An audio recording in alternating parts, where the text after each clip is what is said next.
Hello, नमस्कार साथियों, एक बार फिर से स्वागत है आपके अपनी परिवार रन क्लासेस 4 में। आज हम पढ़ेंगे एनसीईआरटी पाठ्य पुस्तक से चयनित प्रश्न जो आपके बहुविकल्पीय इम्पोर्टेंट हैं, वो हम करने वाले हैं, ठीक है ना। ये आपका कौन सी बुक है? राजीव प्रकाशन की।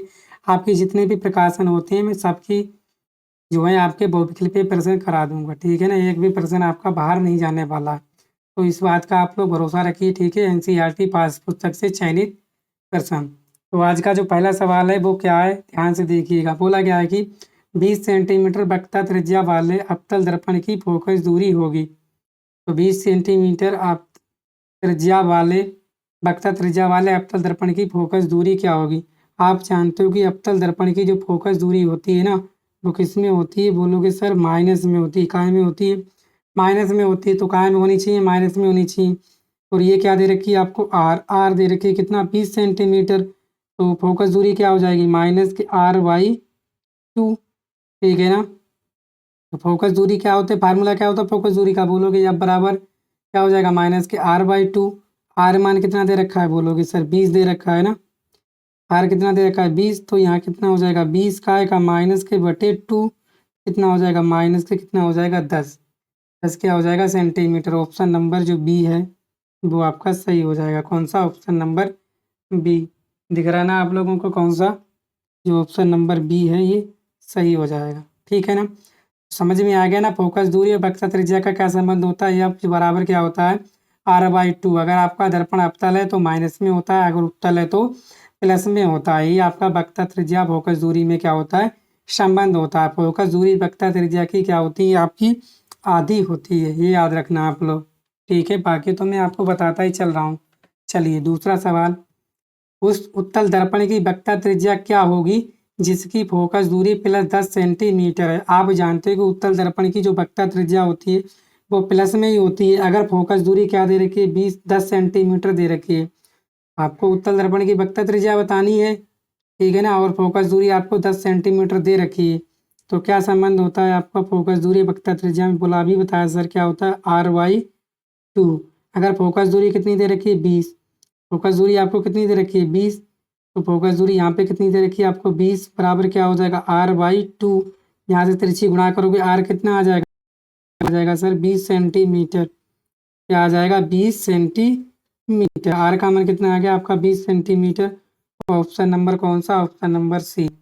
r का मान कितना आ गया? 20 सेंटीमीटर। अरे ये फार्मूला लगाया हमने। अब बराबर क्या होता है? r/2। आपको क्या दे रखा? फोकस दूरी दे रखी है 10 बराबर क्या हो जाएगा? r/2। तिरछी गुणा करोगे तो r बराबर क्या हो जाएगा? 10 दूनी 20। तो कौन सा हो जाएगा आपका? Option number C. क्लियर।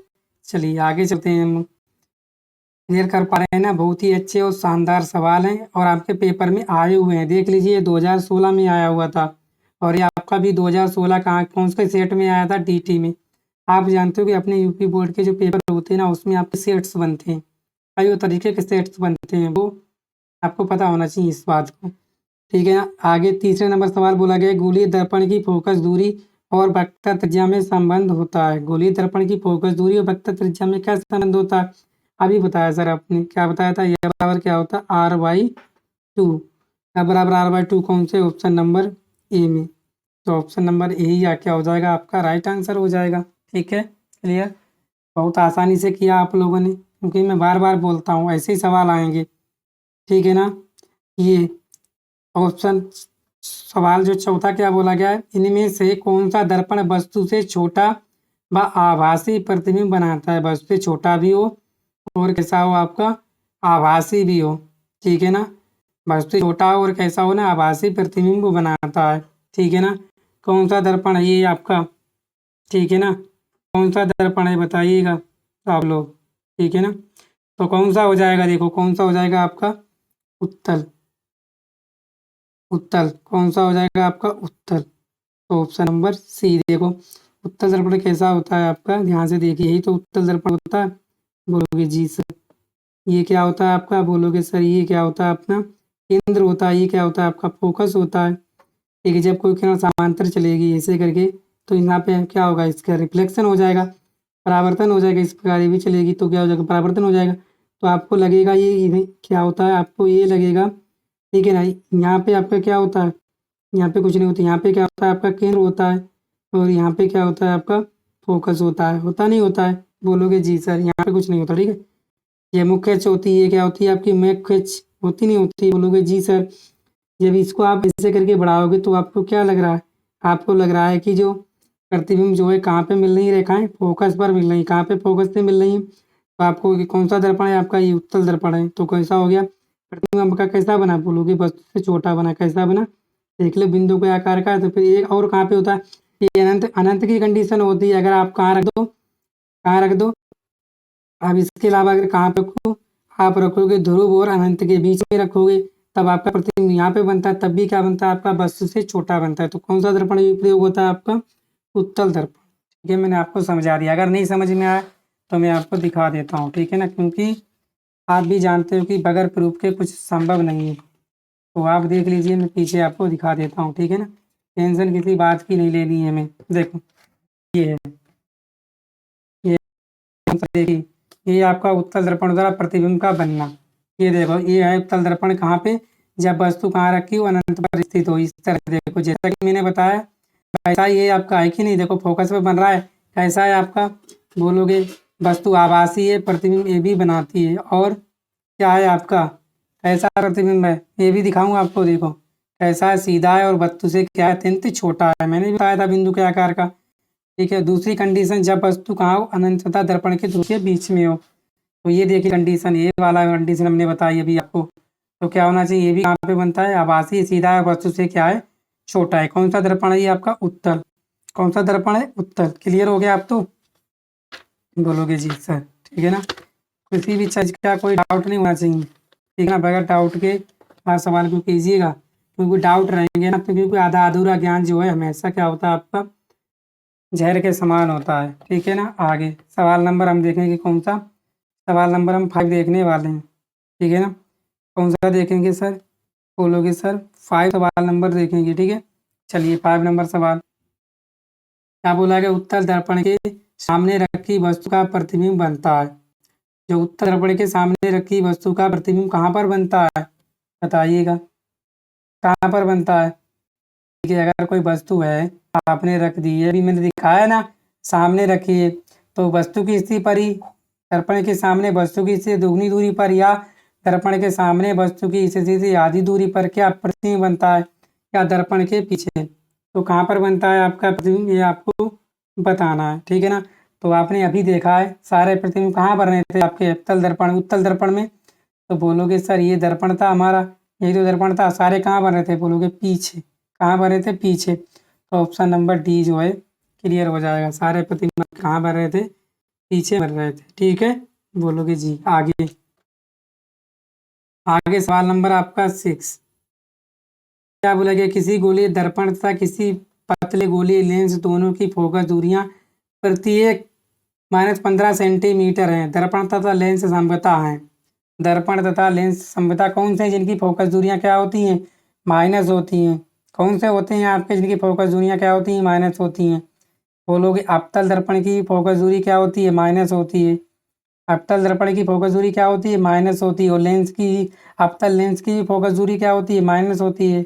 आप देख लीजिए, मैंने क्लियर किया है। अगर आपने वीडियो ना देखा हो तो जरूर देखिएगा, ठीक है। कौन सा हो जाएगा? ऑप्शन नंबर आपका ए। Option number A. कौन से हो जाएंगे आपके? दोनों अवतल। कौन से हो जाएंगे आपके? दोनों अवतल, ठीक है। क्लियर। अवतल दर्पण की फोकस दूरी भी माइनस होती है, और अवतल लेंस की भी फोकस दूरी क्या होती है? माइनस में होती है, ठीक है ना। चलो 7वां सवाल, ठीक है ना। इतना क्लियर हो गया होगा ना। 7वां, किसी बिंब का, बिंब मतलब प्रतिबिंब का वास्तविक तथा समान आकार का प्रतिबिंब प्राप्त करने के लिए प्रतिबिंब बिंब को उत्तल लेंस के सामने कहाँ रखें? कहने का मतलब ये है कि आपका जो प्रतिबिंब है वो वास्तविक बने और समान आकार का हो, आकार भी क्या हो? बराबर हो।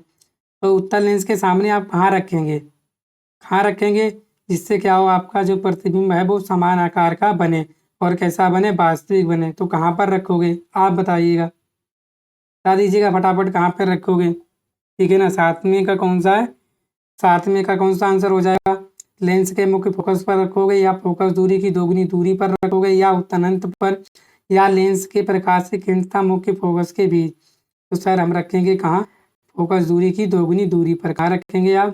फोकस दूरी की दोगुनी दूरी पर। किसकी बात हो रही है? लेंस की बात हो रही ना। ऑप्शन नंबर इसका बी जो है राइट आंसर हो जाएगा। कौन सा? Option number B. क्लियर। आगे चलिए नेक्स्ट सवाल। ठीक है, चलिए देखते हैं हम लोग 8वां सवाल। तो 8वां सवाल क्या कह रहा है? बोला गया अवतल लेंस की फोकस दूरी 5 मीटर है। अवतल लेंस की फोकस दूरी क्या है? 5 मीटर है। तो इसकी क्षमता क्या होगी? क्षमता क्या होगी? आप जानते हो क्षमता पी बराबर क्या होता है? बोलोगे पी बराबर होता है सर 1/f। ठीक है, मीटर में दे रखी है तो एफ पी किस में होना चाहिए? मीटर में होता है। चलिए, तो पी बराबर क्या हो जाएगा? 1/f। एफ कितना है बोलोगे सर 5। काटोगे पॉइंट लगाओगे क्या हो जाएगा? 5 दूनी 10। क्या हो जाएगा? 2 डायोप्टर। 0.2 डायोप्टर। कौन सा? Option number D. Option number A हो जाएगा 0.2 डायोप्टर। ठीक है ना? क्लियर। क्लियर हो गया, क्योंकि ये भी नहीं हो सकता, ये भी नहीं हो सकता और ये भी नहीं हो सकता। तो आपका 8वें सवाल का एक ही आंसर है, वो कौन सा है? आपका ऑप्शन नंबर ए। ठीक है ना? क्लियर कर पा रहे ना आप लोग? बोलोगे जी सर। आगे सवाल नंबर 9। बोला गया प्रकाश का वेग निम्न में किस माध्यम में सबसे अधिक होगा? वायु में, जल में, कांच में या निर्वात में? देखो, प्रकाश का वेग आप हमेशा याद रखोगे, हमेशा हमेशा किसमें सबसे अधिक होता है? बोलोगे निर्वात में। निर्वात का मतलब सर क्या होता है? निर्वात का मतलब ये होता है कि जहाँ पे कोई भी हवा हुआ ना चले, बिल्कुल निर्वात हो, शांत हो। वायु चलेगी तब भी प्रकाश का वेग क्या होगा? कम होगा। जल में उससे कम होगा, कांच में उससे कम होगा। देखो, सबसे अगर आप सबसे अधिक ऊंचा है तो निर्वात में होगा। सॉरी। अगर सबसे कम पूछे तो किस में होगा? जल में होगा। ठीक है ना? उससे कम किस में होगा? कांच में। आगे, ठीक है ना? आगे सवाल नंबर 10। किसी अवतल दर्पण की वक्रता त्रिज्या 15 सेंटीमीटर है।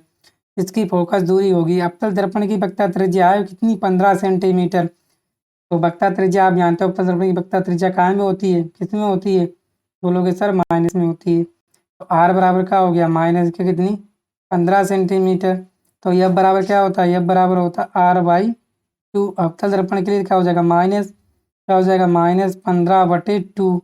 2 सत्ते 14 हो जाएगा। बोलोगे कितना? पॉइंट लगा के 2 और 2 पंजे 10 पॉइंट -7.5।